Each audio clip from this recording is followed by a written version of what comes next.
rurale, Mhm. isolée, seule. Mhm. Vous êtes médecin généraliste, c'est ça? Oui, oui, Ok. Ça fait combien d'années que vous exercez aujourd'hui? 18 ans. 18 ans. Ok. Est-ce que votre patientèle, elle a des caractéristiques socio-démographiques particulières? Non, Non? Ok. Est-ce ça que... fait Oui, pratique mixte. d'accord. Est-ce que vous avez une spécialité, une sous-spécialité ou des centres d'intérêt particuliers dans votre pratique? Médecine du sport. D'accord. Finalement, quelles sont vos principales responsabilités aujourd'hui face aux patients infectés par Covid-19?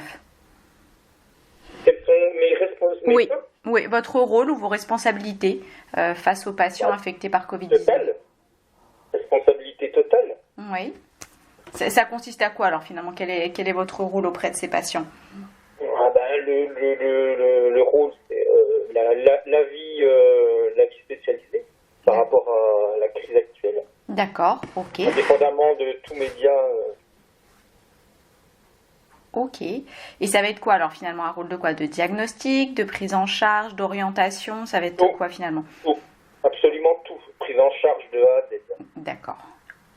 Ça comprend quoi? Juste pour essayer de bien comprendre, c'est quoi pour vous une prise en charge de A à Z? Bah, information, soins, surveillance. Ok. Ok. Approximativement, est-ce que vous pourriez me donner une idée du nombre de consultations pour des cas de Covid-19 qui soient suspectés ou confirmés en présentiel ou en téléconsultation que vous avez effectué le mois dernier?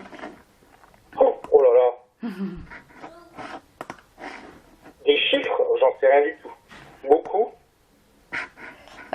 Est-ce que vous savez à peu près combien de patients vous voyez par jour, sinon qui, pour une consultation de Covid, soit suspectés, soit confirmés?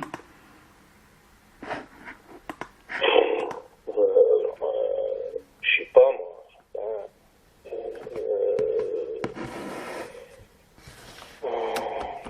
Je sais pas, 80, j'en sais rien, 80. 80 sur le mois dernier, c'est ça, à peu près? Bah oui, mais après, c'est des chiffres approximatifs. Ah oui, oui, c'est vraiment pour nous donner un ordre d'idée, docteur. Il n'y a pas besoin de chiffres précis, hein. Aujourd'hui, comment vous diagnostiquez l'infection du Covid? Quels sont les tests que vous utilisez aujourd'hui? Les tests antigéniques, Oui, ok. et puis les tests PCR. Ok. Comment vous pensez que justement le diagnostic, ces tests, ils vont évoluer si on se projette dans les 12 prochains mois? Comment vous voyez les choses? Comment ils vont évoluer par rapport à quoi? En termes de... Par rapport peut-être déjà au lieu où on les fait, par rapport au délai de résultats, comment vous voyez les choses évoluer sur ces plans-là?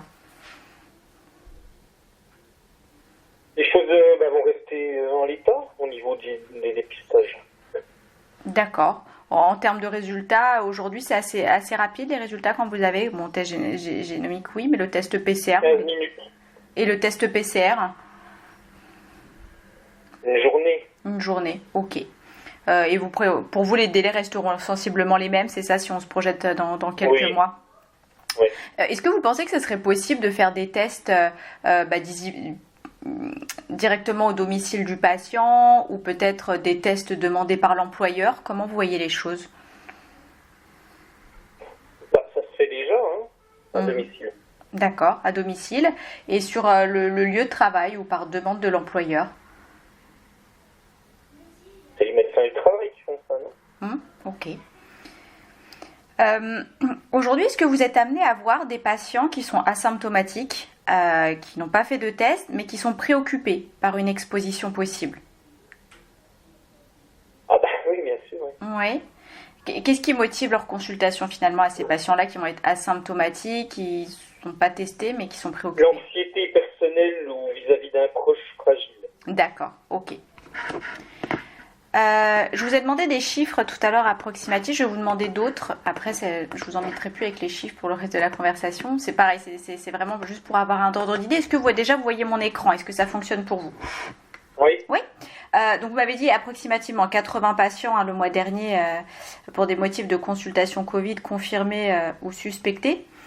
Sur ces 80 patients, en pourcentage, si on ramène à 100, combien étaient sous ces 3 catégories-là? Donc on a soit positif Covid symptomatique, positif Covid asymptomatique, et les personnes dont on a parlé qui sont exposées, préoccupées, mais qui ne sont pas testés positifs. Waouh.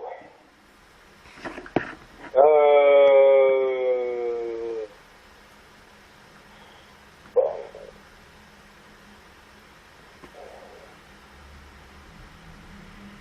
On va dire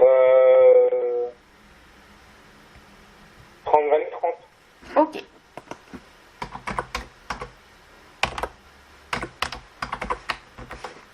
Alors on va être à 80 là du coup, non? Ouais. Ah oui? Ouais. 40, 20, 40. Ok. Sur cette première postulation là, sur les patients qui sont positifs Covid-19 et qui sont symptomatiques, si vous deviez catégoriser plus finement ce groupe de patients, quel sous-groupe vous feriez? Quel sous-groupe? Oui. Ouais, Qu'est-ce qui serait pertinent? symptomatique à risque, symptomatique non à risque. Oui, ok, oui. C'est quoi justement pour vous un symptomatique à risque? Donc, il y a des pathologies chroniques. D'accord. Ou des comorbidités importantes. D'accord. C'est quoi les pathologies à risque ou les comorbidités qui présentent le plus de risques aujourd'hui? Toutes les maladies chroniques, les plus connues, tout ce qui est cancéro, tout ce qui est diabéto, tout ce qui est obésité, Ok. en termes de facteurs de risque, Ok. notamment, hypertension, etc. Mhm. Et finalement, en quoi consiste le traitement des patients non hospitalisés aujourd'hui? Traitement pour le Covid? Oui.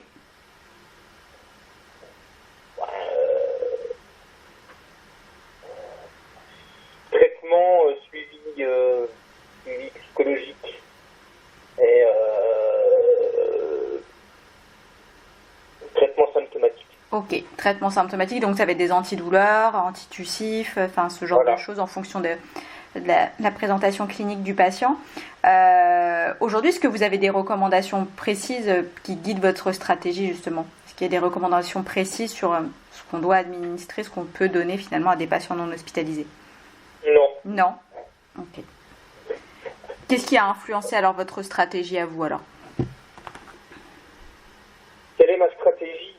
Non, vous me l'avez dit, votre stratégie m'avait dit c'est des traitements symptomatiques, mais finalement sur quoi vous vous êtes basé pour donner finalement des traitements, juste des traitements symptomatiques à ces patients?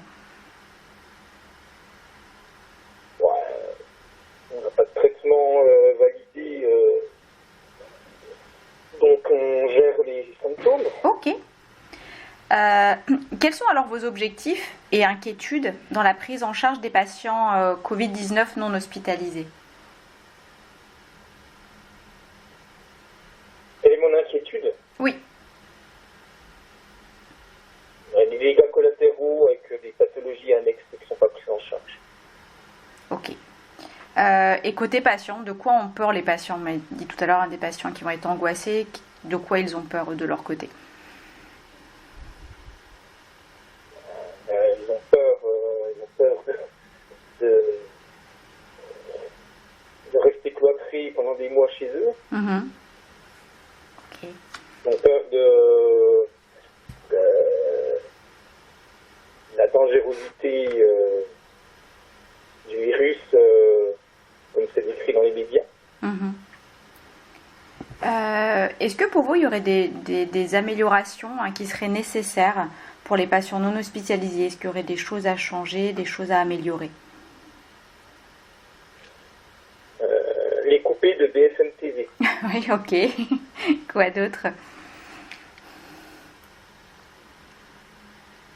De donner essayer de temps en temps de leur donner des infos un petit peu plus positives. Ok. Des infos plus positives, c'est-à-dire? C'est-à-dire, là, toutes les annonces qui sont faites actuellement, c'est anxiogène au possible. C'est surtout sortez pas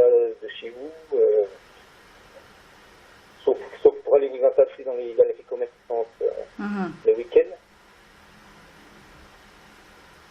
Donc faudrait quoi? Faudrait un peu dédramatiser, c'est ça, essayer de désangoisser, Ouais, désangoisser. Ok. Dédramatiser un petit peu les choses. Et ce serait, ces informations-là, justement, ces informations plus positives, ce serait pour un profil de patient en particulier ou ce serait pour tous les patients? Bon, pour tout le monde. Pour tout le monde. Ok.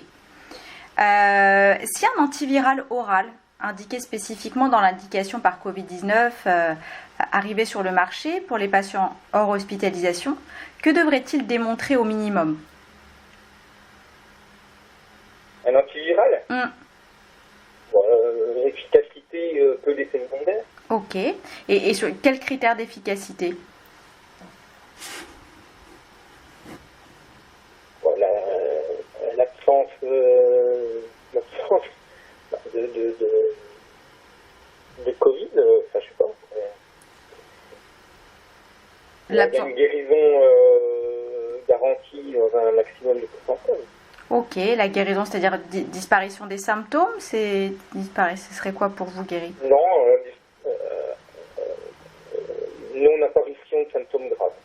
D'accord, ok, non-apparition de symptômes graves. Ça serait pour vous le critère d'efficacité le plus important, celui-ci?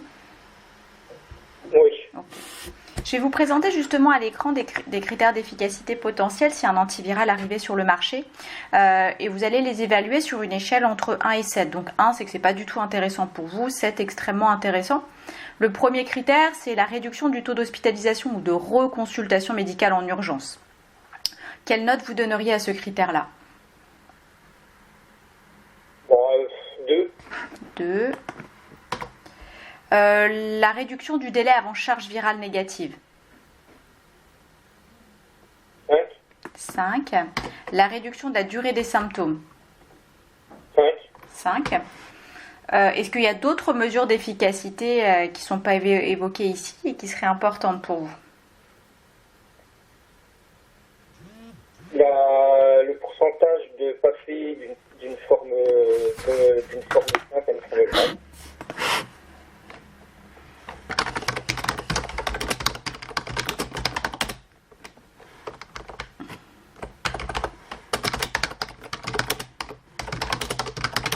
Quelle note vous donneriez à ce critère-là alors? 6. Pour vous, c'est pas la même chose, la réduction du taux d'hospitalisation ou de reconsultation en urgence? Pardon? Pour vous, j'ai pas compris, excusez-moi. Pas de souci. Pour vous, est-ce que ça revient pas à la même chose, réduction du taux d'hospitalisation ou de reconsultation en urgence versus réduction du passage à une forme grave? Bon, non, parce qu'il y en a qui consultent 4 fois pour des formes mineures. Ok. Donc ça serait quoi qui serait plus pertinent s'il y avait juste réduction du taux d'hospitalisation? Réduction du taux d'hospitalisation pour forme grave. Parce que dans les hospitalisés, il n'y a pas que des formes graves. Ok. Sur quels critères vous baseriez alors pour la réduction au passage d'une forme grave alors? Quels sont les critères pour d'une forme grave? Oui. Une désaturation importante, des troubles, des symptômes inquiétants, respiratoires. Ok, et ça nécessite pas forcément une hospitalisation, c'est ça? J'ai juste du mal à comprendre en fait la différence entre le premier et celui que vous m'avez suggéré. C'est pour ça que j'essaie juste de comprendre. La réduction du taux d'hospitalisation ou de consultation médicale, ça n'a pas forcément un rapport avec que ce soit grave ou pas grave. C'est parce qu'il y a moins de consultations médicales qu'il n'y a pas de... Ok, ça je comprends bien en effet, sur le deuxième versant, mais si on est hospitalisé, c'est que c'est quand même, ça devient une forme grave. Semi-grave. Semi-grave. Il y a des gens qui sont... Tout le monde n'est pas en réanimation, hein. Heureusement.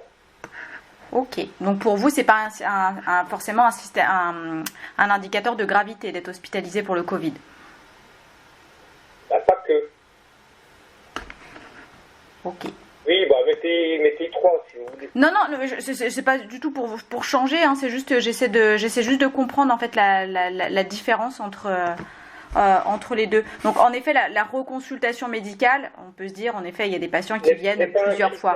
De bonne efficacité d'un antiviral. Voilà. Ok.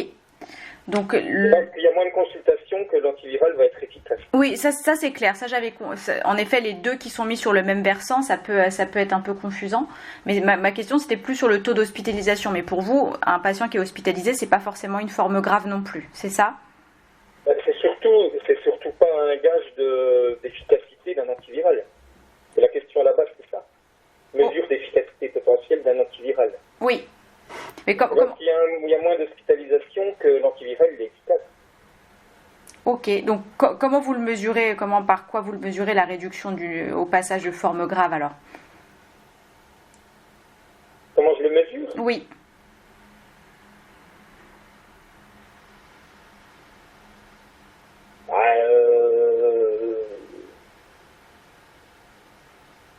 Après, c'est les symptômes, ce que je vous ai dit tout à l'heure, désaturation, d'accord, ok. Situation pneumo, AVC, enfin, tout ce qui est compliqué et grave. Sévérité du sein des cliniques. Vous m'avez dit désaturation, et vous m'aviez dit quoi d'autre? Tout à l'heure, infection pulmonaire grave.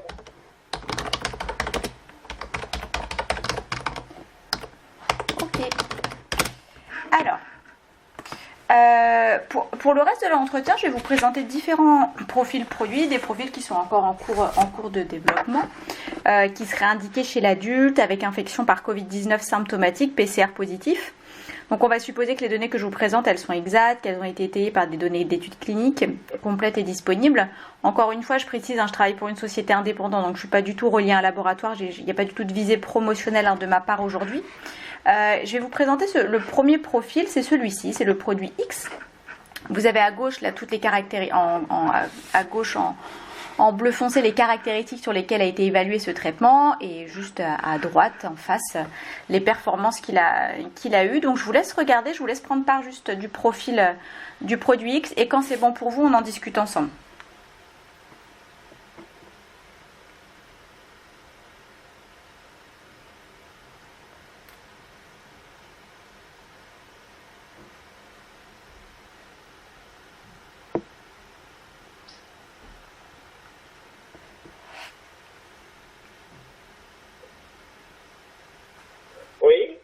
Alors, quelles sont vos premières impressions sur ce produit X?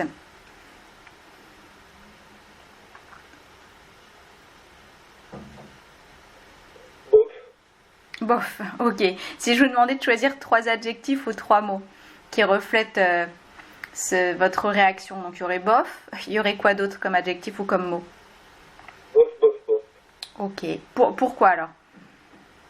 Parce que j'ai l'impression qu'on raccourcit les symptômes. Vous avez l'impression que En fait, on raccourcit plus les symptômes que d'assurer qu'il n'y ait pas de forme grave. Ok. Donc c'est les critères d'efficacité qui pour vous là sont pas pertinents. Oui, c'est ça. Ouais. Faudrait quoi alors? Celui que vous m'avez évoqué avant, en réduction d'une forme grave avec des indices sur les symptômes, sur la désaturation, sur le moindre d'infection pulmonaire, c'est ça? Oui. Ok. Exactement ça. Qu'est-ce que vous en pensez justement? On n'en a pas parlé un petit peu avant, mais du délai avant charge virale négative. Je sais plus quelle note vous aviez mis. Vous aviez mis 5 sur ce critère-là.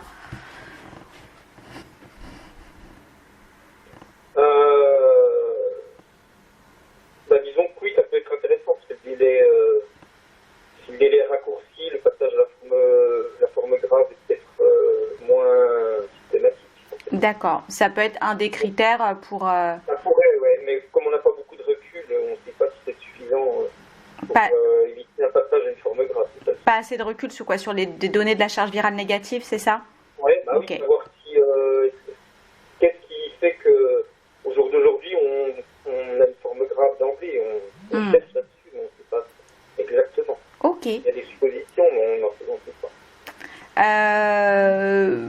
Est-ce que pour vous, il y a des avantages à ce produit ou pas? Des avantages? Oui. Oui, ça baisse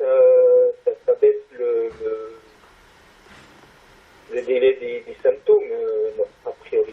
D'accord. 18, 13 jours. Bon, ça donne 3 jours. Alors, est-ce que c'est suffisant? Je ne sais pas. Ok.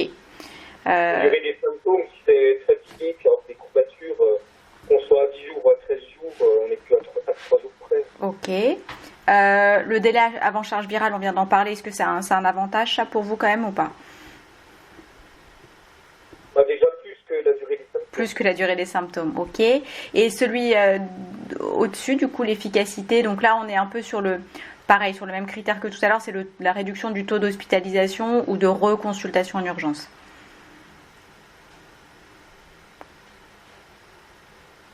Non, c'est moins important. C'est moins important. C'est quoi le bénéfice le plus important alors? Ouais, le délai avant charge virale. Le délai avant charge virale, ok. Et à contrario, quels sont les inconvénients de ce traitement ou les inquiétudes? Bon, on n'a pas de recul. Mm-hmm.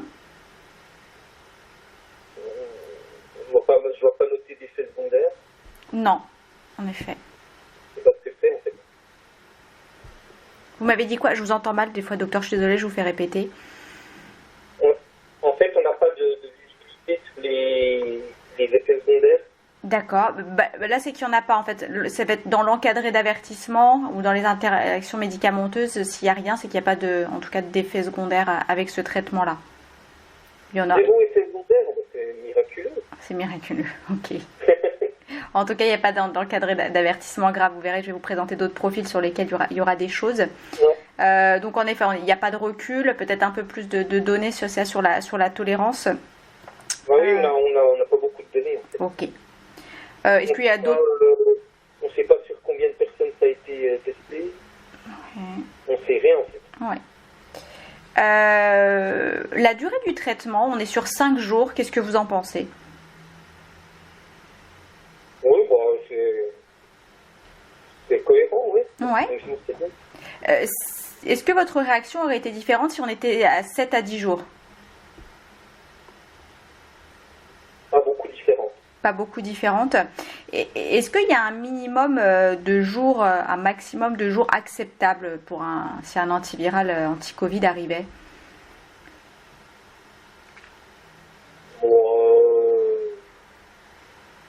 Oui, 15 jours. 15 jours, ça serait vraiment le maximum acceptable. Les critères d'efficacité, on a déjà parlé. Hein. Vous m'aviez dit finalement l'efficacité, on n'est qu'à 25% de réduction, donc sur la durée des symptômes, c'est 10 jours versus 13 jours. Qu'est-ce qui aurait été une réduction satisfaisante pour vous? À combien vous vous serez dit c'est quand même intéressant? 5 jours. Au moins 5 jours de réduction des symptômes. Et la proportion, enfin le taux d'hospitalisation et la reconsultation en urgence, ça de toute façon, de prime abord, c'est pas un critère pertinent. Il faudrait le changer et mettre diminution de forme grave sur les critères, les sous-critères d'efficacité que vous m'avez évoqués. Et les délais avant charge virale, on a 50%. Qu'est-ce que vous en pensez de ces 50%? Est-ce que c'est satisfaisant ou pas? Attendez, parce qu'elle m'a parlé en même temps, là. Redis voir. Je vous demandais les 50% de réduction de charge virale. Est-ce que ça, c'est un chiffre qui est satisfaisant ou pas pour vous? Le délai avant charge virale négative? Oui, on a 50%. Est-ce que les 50% c'est satisfaisant ou vous auriez... Forcément, on aimerait toujours plus, mais est-ce que c'est quand même satisfaisant? C'est déjà pas mal, oui. C'est déjà satisfaisant, ok.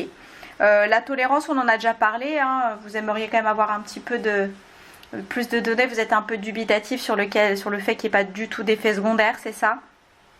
Oui. Ok. Oui. La posologie, qu'est-ce que vous en pensez?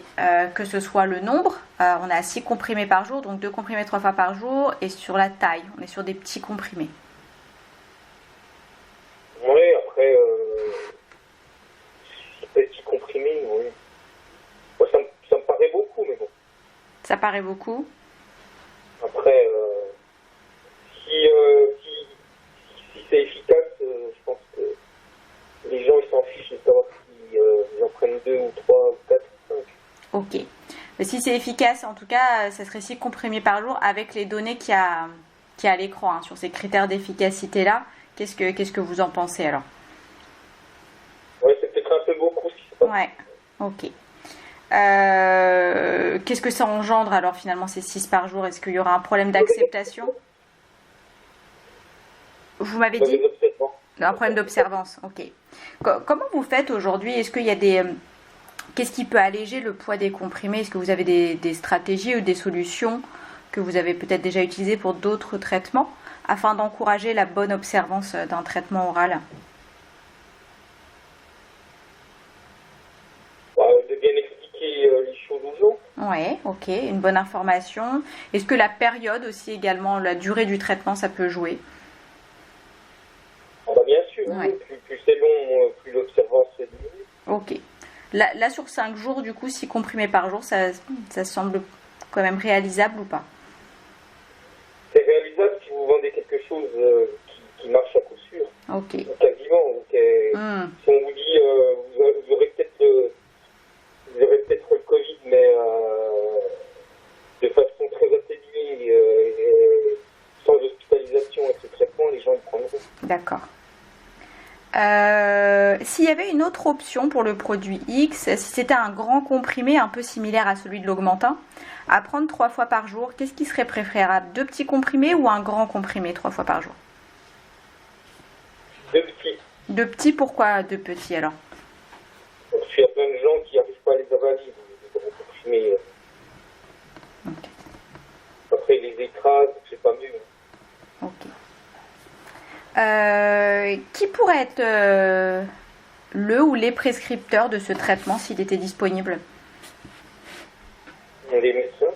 Des médecins, et ce serait quel type de médecin? Tous. Tous? Ok, tous les médecins, donc que ce soit en médecine de ville ou à l'hôpital? Oui. Oui, ok. Est-ce qu'il y aurait des médecins qui seraient un peu plus, entre guillemets, la cible de ce traitement-là?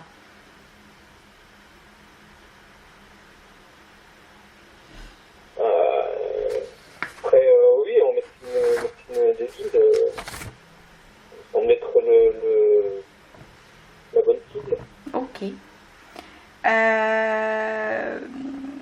Si ce traitement était disponible sur le marché, est-ce que vous seriez susceptible de le recommander? Avec un peu plus d'infos, oui. C'est quelle info qui vous manque là concrètement? On ne sait pas sur combien de cobayes ça a été testé. D'accord, il vous faut le détail de l'étude clinique qui a conduit à ces résultats. Le détail de l'étude et puis des données beaucoup plus complètes. Ok. C'est quoi des données plus complètes finalement? Ce serait sur quel point qui est... Ce que je vous ai dit tout à l'heure avec les effets secondaires, etc. D'accord, ok. Ça donne comme... qu'on ait du recul. À droite du produit X, il y a une échelle entre 0 et 10. Quelle note vous donneriez à la probabilité d'utiliser ce produit X s'il était disponible? Est-ce qu'en même temps, il y a quelque... Alors, si vous avez un rond où il y a écrit compris ou got it, vous cliquez dessus et il va disparaître normalement. Je mets to change your photo. Non, il y a écrit compris ou j'ai compris ou got it. Non. Got it. Ouais, et ben vous cliquez dessus, ça va disparaître. Ah, merci. De rien. Donc 4, ok. Et s'il y a 100 patients, 100 prochains patients avec l'indication adaptée, c'est-à-dire des patients adultes, PCR positifs, symptomatiques, à combien vous en prescririez? Entre prescrire et puis qu'il y ait une acceptation de la part du patient, c'est encore autre chose. Oui, voilà, en tout cas, vous le prescririez ou le recommanderiez à combien?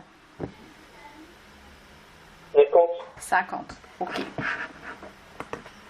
Ça serait quoi le profil finalement de ces 50 patients à qui vous le recommanderiez? Qu'il y aurait un profil particulier?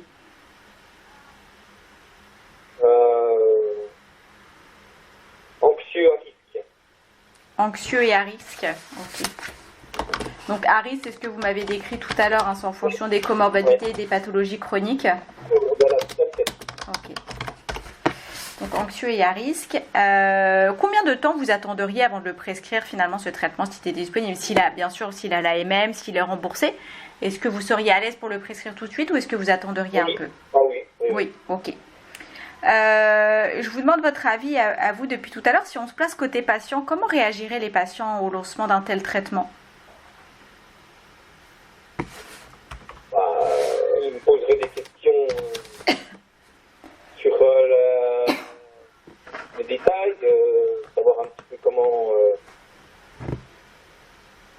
de quelle manière ça se présente, si c'est sûr, si on sait ce qu'il en est exactement. Ok. On leur explique les choses de façon précise. Et tout à l'heure, quand je vous ai posé la question, vous m'avez dit, bon, c'est moi et je le prescris à combien ou c'est combien vont le prendre? Quelle proportion finalement des patients pour vous n'iraient pas chercher ce produit X en pharmacie ou le prendraient pas finalement? Quelle proportion ne le prendrait pas si je le prescris? Oui. Si je le prescris, c'est que c'est convenu qu'il le prenne. D'accord, ok. C'est qu'il y aura eu une discussion en amont et que il y aura eu son accord. Ok. Allez, 95%. Ouais, ok. En gros, si c'était bien expliqué, si on l'a conclu avant, sinon je ne fais pas la prescription. Ok. Est-ce qu'il y a des types de patients, un profil de patients pour lesquels ce produit X n'est pas du tout adapté pour vous?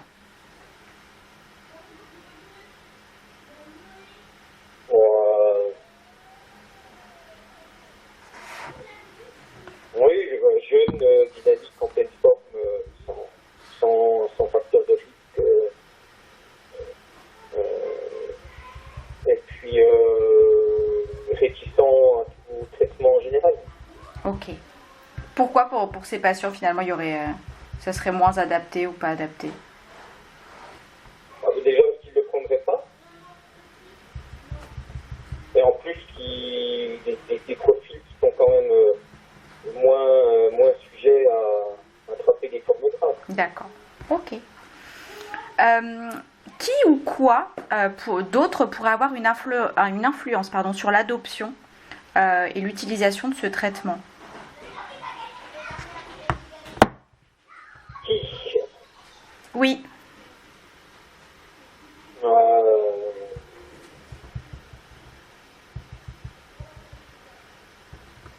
Des médias, non. Oui.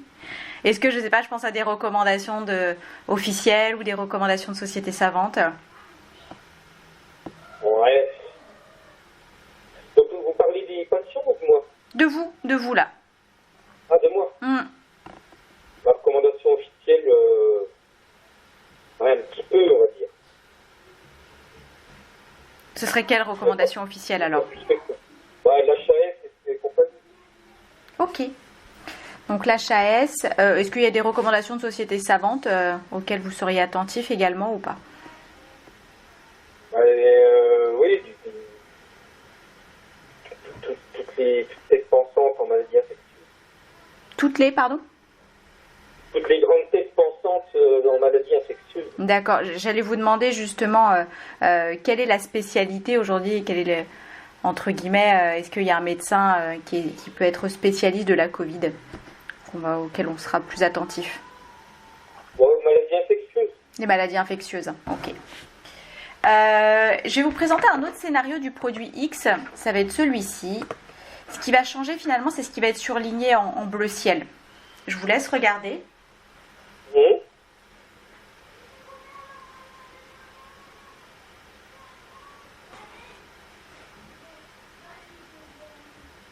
Ok. Qu'est-ce que vous en pensez de ces différences? C'est déjà plus intéressant. C'est quoi qui est plus intéressant? Les pourcentages. D'accord, ok. Des pourcentages. La réduction des symptômes, etc. Ok. Et la posologie qui est changeante aussi, qu'est-ce que vous en pensez? Non, on s'en fiche, si ça marche bien, les gens le prennent. Ok.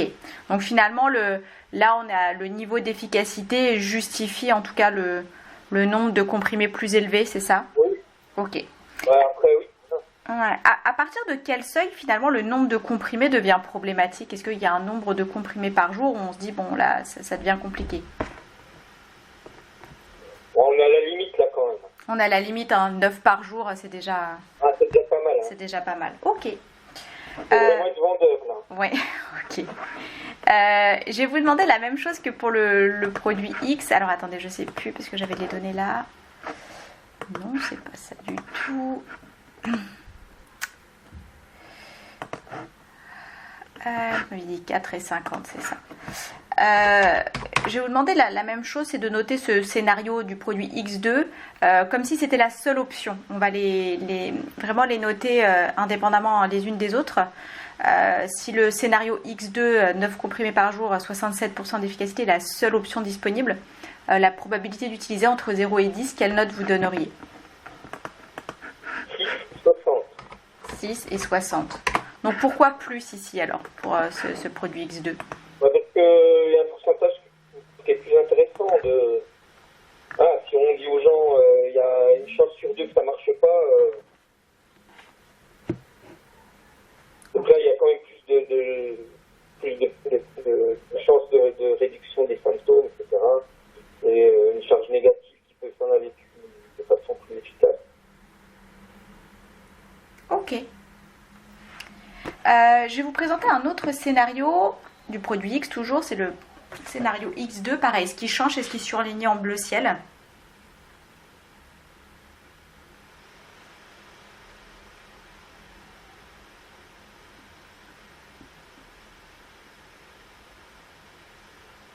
Ouais. Ça, c'est les mêmes pourcentages, sauf qu'il y a moins de comprimés, c'est ça? C'est compliqué. Apparemment, il y a des interactions. Oui, c'est ça. Oui,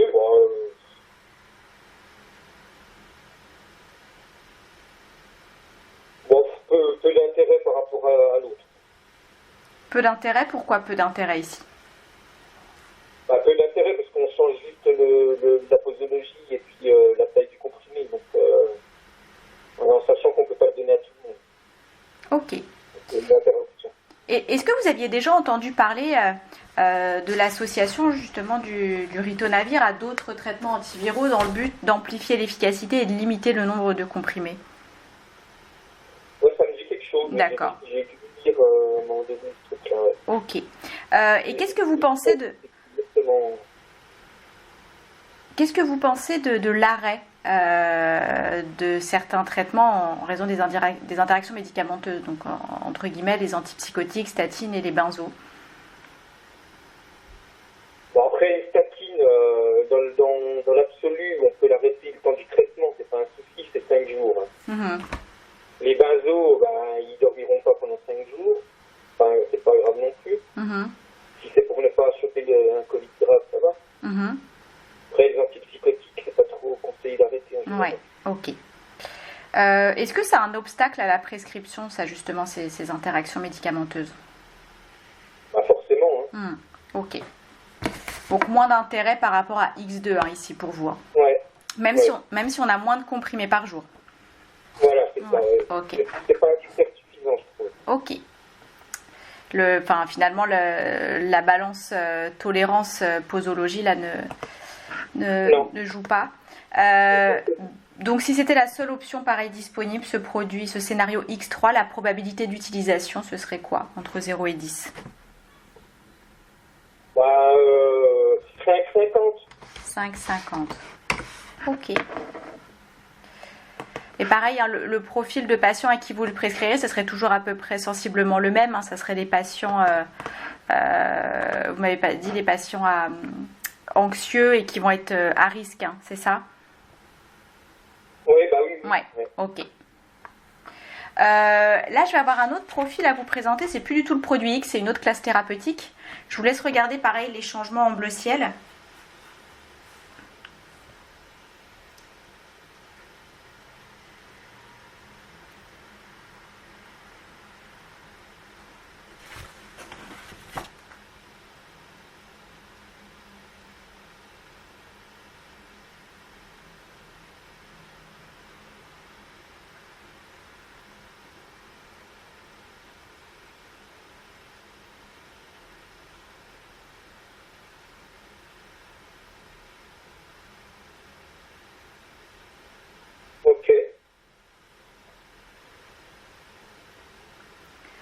Quelle est votre réaction alors sur ce produit Y?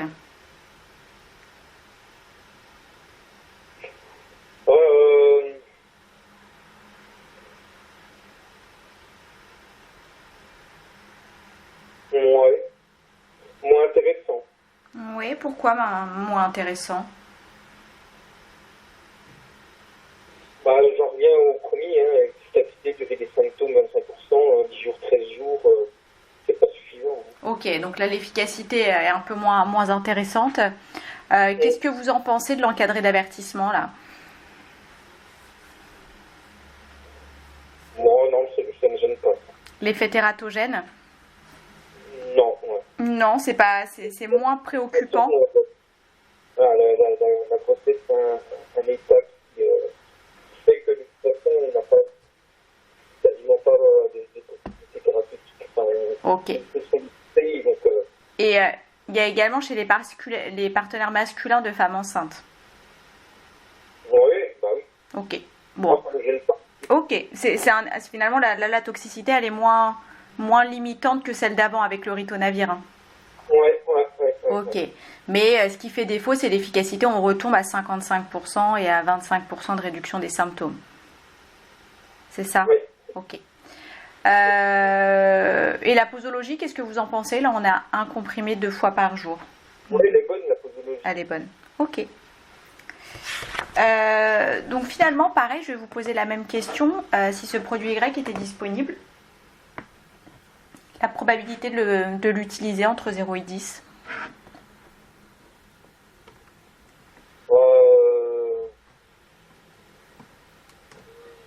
Ouais, 50. 5 et 50. Ok. Là, je vais vous présenter un dernier profil. C'est celui-ci, pareil. C'est une autre classe thérapeutique. C'est le produit Z. Ah, les anticorps, il y avait longtemps. Dose unique.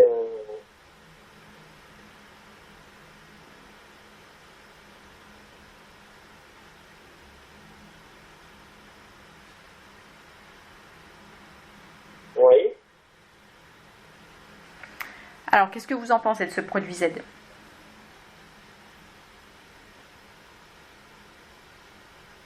Bon,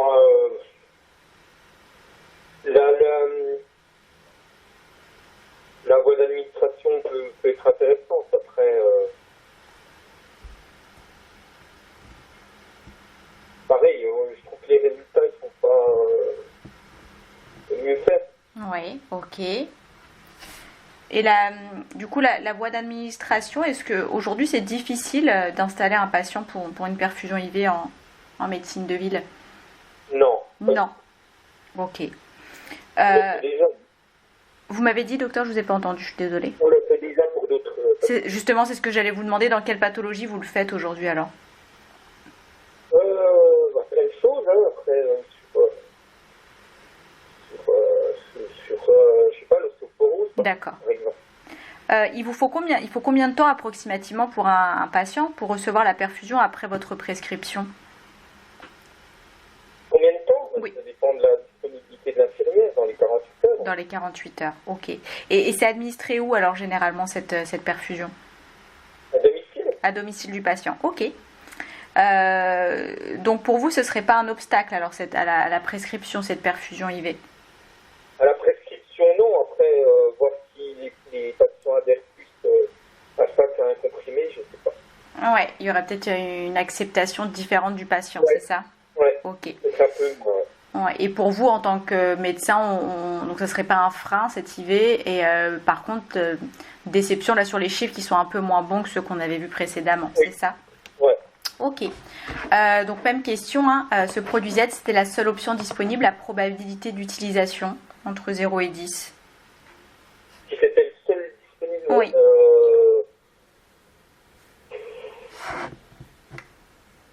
Bon, allez, 40. 40. Un petit peu moins pour celui-ci quand même, c'est ça? Oui. Ouais. Pourquoi alors un petit peu moins de prescription? La voie d'administration. Ok. Ce produit Z, je vous ai demandé pour les autres traitements quels sont les médecins. Vous m'avez dit que ce seraient tous les médecins et les médecins peut-être de ville en premier. Est-ce que ça serait pareil? Ça serait les mêmes prescripteurs pour ce produit Z? Bah oui. Oui, ok.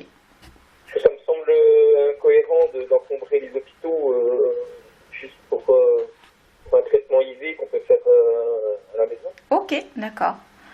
Alors, on a évalué tous ces traitements indépendamment les uns des autres. Là, on va faire un exercice. Ça va être, il y aura 2 scénarios différents. C'est si ces 3 produits étaient disponibles en même temps. Donc, le premier scénario, c'est il y a le produit Z, le produit Y et le produit Z. Produit X, pardon, Y et Z. Vous avez l'option également aucun traitement. Vous avez un petit résumé également de la posologie, l'efficacité et la tolérance. Sur 100 prochains patients qui ont l'indication, avec ces 3 traitements à disposition, comment se ferait votre répartition de prescription?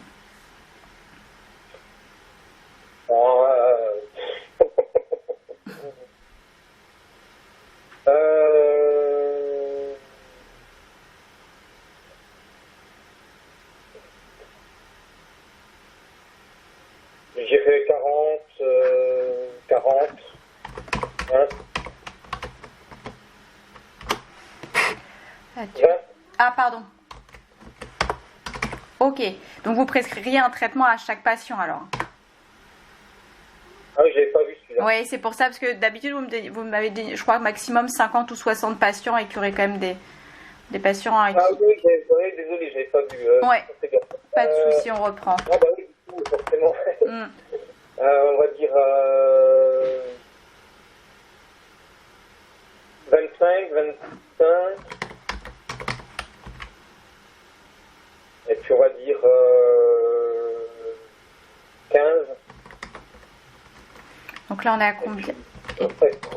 35, c'est ça. Ok. Ok, donc ça serait les 2 traitements qui, entre guillemets, en premier serait le produit X et le produit Y, c'est ça? Ouais. Quel serait le profil des patients alors qui seraient sous X et sous Y pour vous?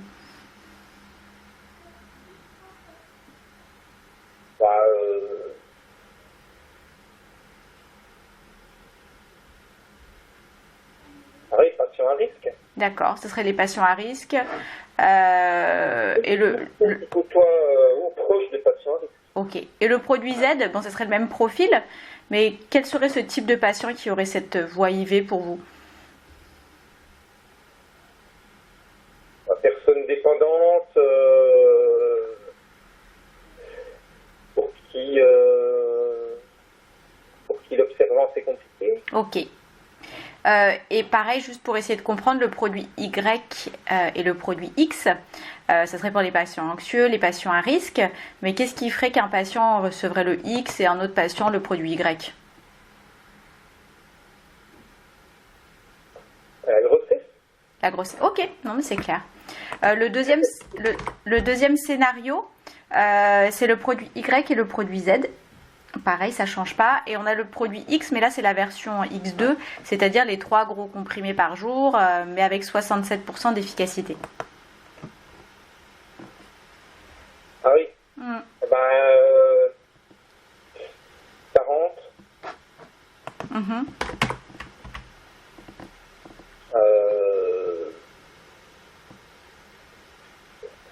va dire 40.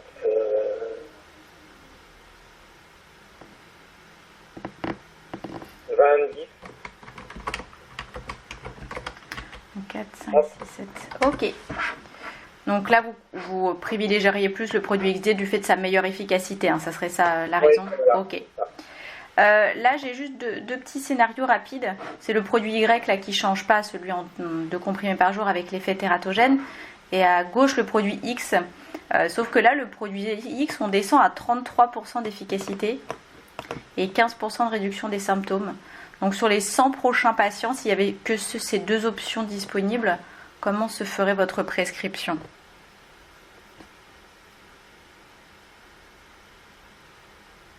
$30,70. Ok.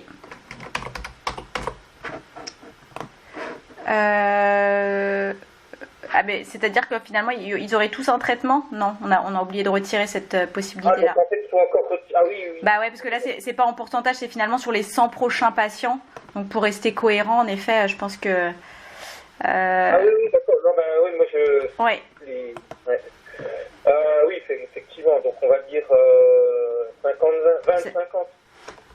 20, ouais, ok, c'est clair. Et là, pareil, je pense que ça va être après la même chose peut-être. C'est le produit finalement X et le produit Y. Hein, ils ont tous les deux 50% de réduction. Il y en a un qui a 6 comprimés, l'autre 2. Il y en a un qui a un effet tératogène et pas l'autre. Ouais, bah pareil. Ça serait pareil. Hein. Ok. Finalement, le produit X, il serait réservé seulement lors de la contre-indication. Hein, ça serait ça. Ouais. Ouais, ok. Est-ce que vous pourriez être intéressé par une éventuelle association de ces deux traitements, le produit X et le produit Y? Bah, c'est quoi les résultats aussi? Ouais, mais j'allais vous demander justement, si vous étiez intéressé, quelle efficacité vous aimeriez voir alors? Ouais, on voudrait du 80%. Hein. Du 80%, ok. Et quel serait le nombre de comprimés maximal qui sera acceptable si on associait ces deux traitements? Par jour? Bah, 2 comprimés 3 fois par jour. 2 comprimés 3 fois par jour, donc pareil, 6 comprimés max, hein, ce serait ça. Hein. Oui, oui. Ouais, ok. Pour finir les quelques minutes qui nous restent, on a évalué ces traitements ensemble sur une indication spécifique. Hein, c'était les patients symptomatiques Covid-19 PCR positifs. Là, est-ce que le produit X, pour vous, ça aurait un intérêt chez le patient, pareil, Covid-19 positif, mais asymptomatique? Sans symptômes?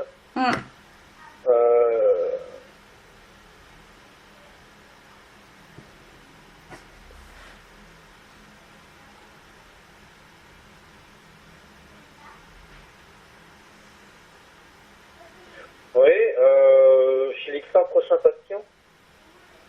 Oui. Il y a déjà la probabilité de l'utiliser entre 0 et 10, et pareil après sur les 100 prochains patients donc qui sont asymptomatiques et positifs, la probabilité d'utilisation. 5. Donc 5, et chez combien de patients vous pourriez l'utiliser? 1 sur 2, 50. 50. Et pareil, quel serait le profil de ces patients? Les patients demandeurs.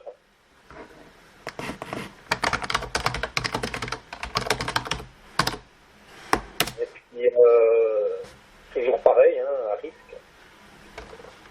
Et à noter les patients, ou les deux. Soit patient demandeur, soit ou à risque. Ouais, ok. Ou les deux. Quel est l'intérêt alors dans cette indication du produit X pour vous? Quel est l'intérêt? Oui.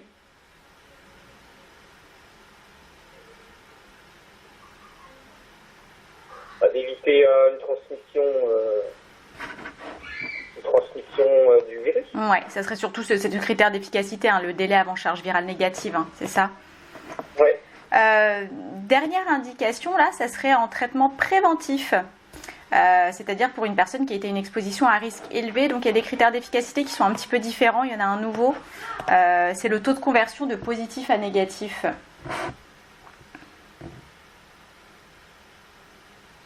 Donc taux de conversion de positif à négatif.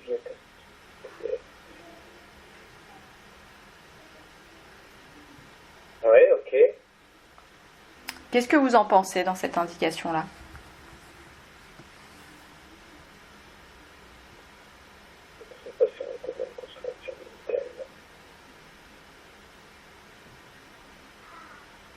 Oui, mais c'est intéressant. Ouais. Qu'est-ce qui est intéressant ici pour vous alors, justement?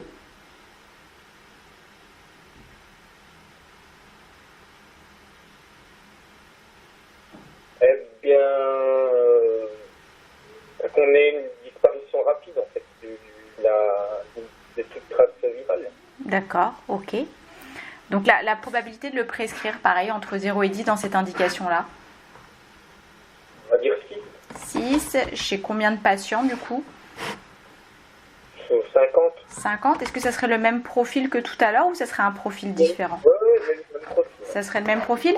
Et quel serait le nombre de comprimés maximal dans cette indication? 6 aussi.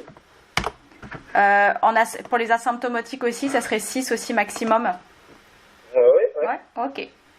Dernière question et après je vous libère, docteur. Est-ce que l'identité du laboratoire pharmaceutique pourrait avoir un impact sur la perception du traitement? Non. Pourquoi justement? Je ne m'occupe pas de la marque. Ok. La fiable. Est-ce qu'il y a des fabricants qui ont un avis plus positif, un aura entre guillemets plus positif dans le domaine de la Covid ou de l'infectiologie? Non. Non. Si le fabricant du produit X, Y ou Z, l'un de ces antiviraux qu'on a vu, produisait également un des vaccins contre l'infection Covid-19, est-ce que ça ferait une différence? Non, pas Non. de différence. Non plus. Et côté patient, est-ce que ça ferait quelque chose ou pas? Je ne pense pas. Non. Ok. Bon, bah écoutez, docteur, on a terminé cet entretien. Est-ce que vous avez des choses à ajouter suite à la conversation qu'on a eue ensemble aujourd'hui? Non, Non. pas du tout. C'est bien. Bah écoutez, merci en tout cas de nous avoir conservé ce rendez-vous, d'avoir maintenu le rendez-vous. Merci pour ça. Et puis je vous souhaite du coup une belle après-midi puis un bon début de semaine. Bien, vous aussi, pareillement. Merci beaucoup, docteur. Au revoir. Au revoir.